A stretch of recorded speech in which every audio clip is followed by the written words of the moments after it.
affirmative funds and various similar intervention. But the focus and the kind of size of intervention was not the kind of focus we have right now. We are now looking at it wholesome. We have looked at the performance of the three funds. We looked at WESO, youth, women, the challenges they went through, and how best to make them better. The ASLA fund is a big intervention. 50 billion shillings in a year is relative to what the banks have is not much. But relative to earlier intervention is a serious intervention. Now, to ensure the uptake and the impact of these funds across the country, will need governance, leadership, and also structures being put in place to ensure that these funds achieve their objective. For one, banks have been lending to micro and small, but using various access methods, which many of our small and micro cannot afford. This fund will ease the access of this fund, the money, and also shift from security-based lending to credit score lending. And it will consider women and youth who may not have securities to start up their businesses. So the fellows who are doing boda, some are riders who want to own their boda. Some are buying 1 bag of vegetables every morning in Marikiti. He wants to increase the stock because he has access to better markets. He wants another bag, but doesn't have the money. So what we will be doing is using the digital application that we have now, the popular fintechs. We will be able to support these women. I spoke to one bank chair who came to see me to just explore ideas about the application of the Hustler Fund, and they have also a fintech.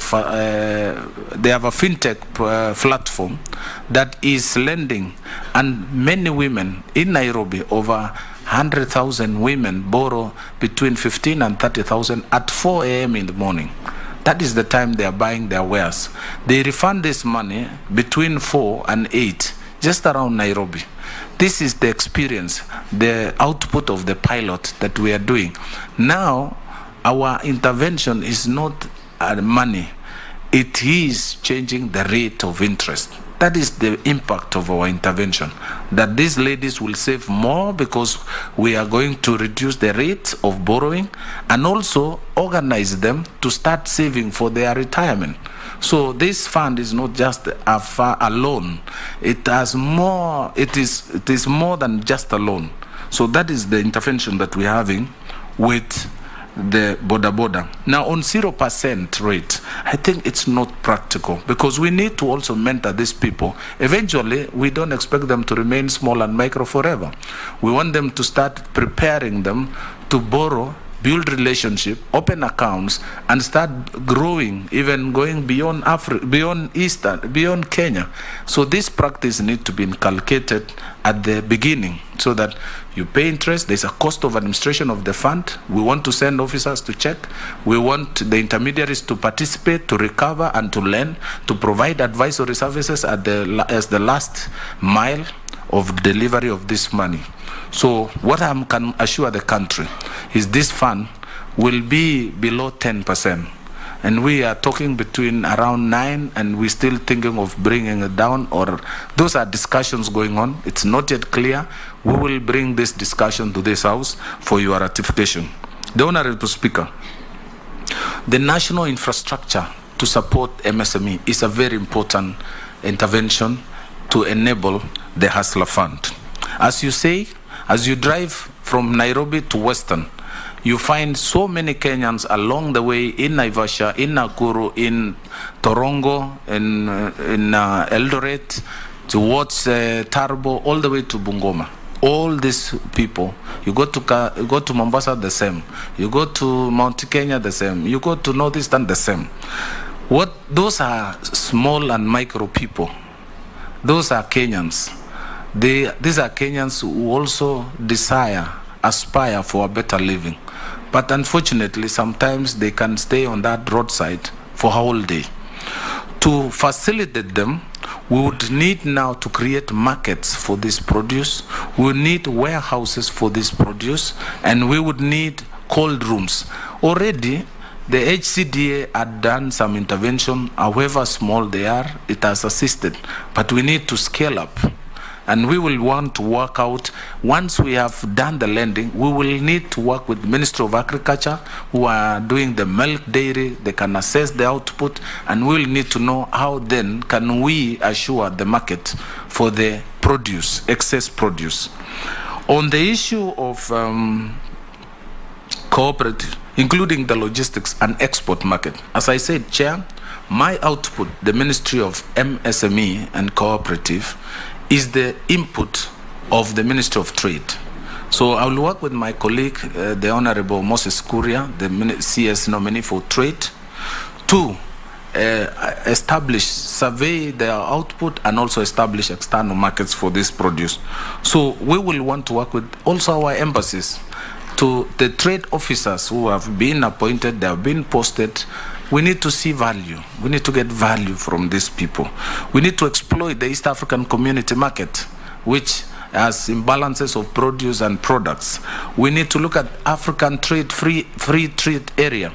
Our biggest market now in Kenya is Africa, not Europe, not America. We need to build, because logistically it's cheaper.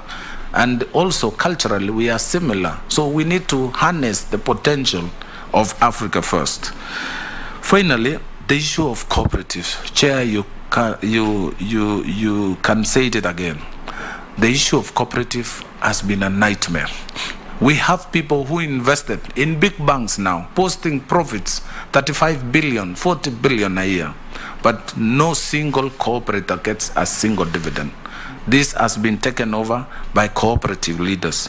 And to arrest that situation, to restore back the investment and the sweat of the investors, we, as I've told you, we have the ethics unit within the cooperatives, working together with the ethics and anti-corruption, signing an MOU with ethics and anti-corruption to bring back sanity.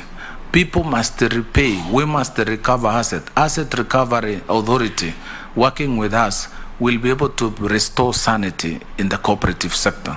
We look forward to those days when the days of Alfred Briggen, when people closed shops, and he. So we will need to create another authority that is empowered and is able to bite, is able to restore sanity in the cooperative. We are the best cooperative in the world. We are number 7. And in Africa, we are number 1.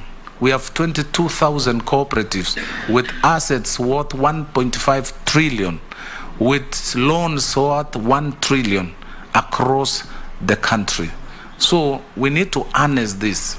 We need to protect this, and we can only protect it by enforcing administration of the fund. Chair, I'm not surprised that the richest man in Migori is a cooperative officer, is a cooperative manager, and we will need now people to earn commensurate to their position. Finally, on the cooperative, on the question by the majority leader, KDIC, since we established Kenya Deposit Insurance Company, we have seen sanity, Honorable Chair, in the banking sector. We saw so many banks, rural and urban banks, who are involved in housing collapse. But with the insurance protection, we've seen sanity, and banks have stabilized, savings have grown, and people have been assured of their investment. We need a similar Because we are going to use SACCOs to lend to small and micro, I expect savings to increase across the SACCO family, and therefore the assurance of the safety of their money becomes important. And therefore, either by memorandum of understanding with KDIC or establishment of an independent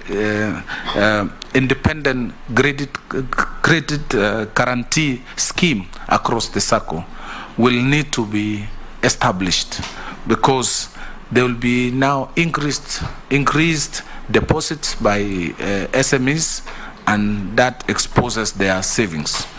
In Kiambu, we also look forward to a shared digital platform where SACCOs can actually borrow from each other to create liquidity, so that any SACCO who is having financial liquidity challenge can actually borrow from the neighboring SACCO. However, we will need to strengthen SASRA, the regulator of SACCOs, to ensure that every day through this single platform we can be able to view and see the performance of each SACCO.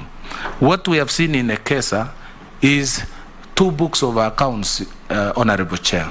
We have 1 record for the regulator and 1 record for the member, and the real record.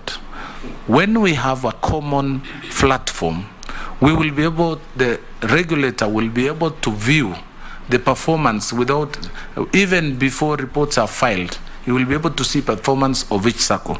This is how we are going to expose the unscrupulous cooperative SACCO leaders. Chair, we will still pursue, the case of Echesa is on, and we will pursue to its logical conclusion, and any other SACCO where members have been involved and they have been investigated and found culpable, we will submit them to the laws of the country. I submit, Chair. Chair, just one clarification.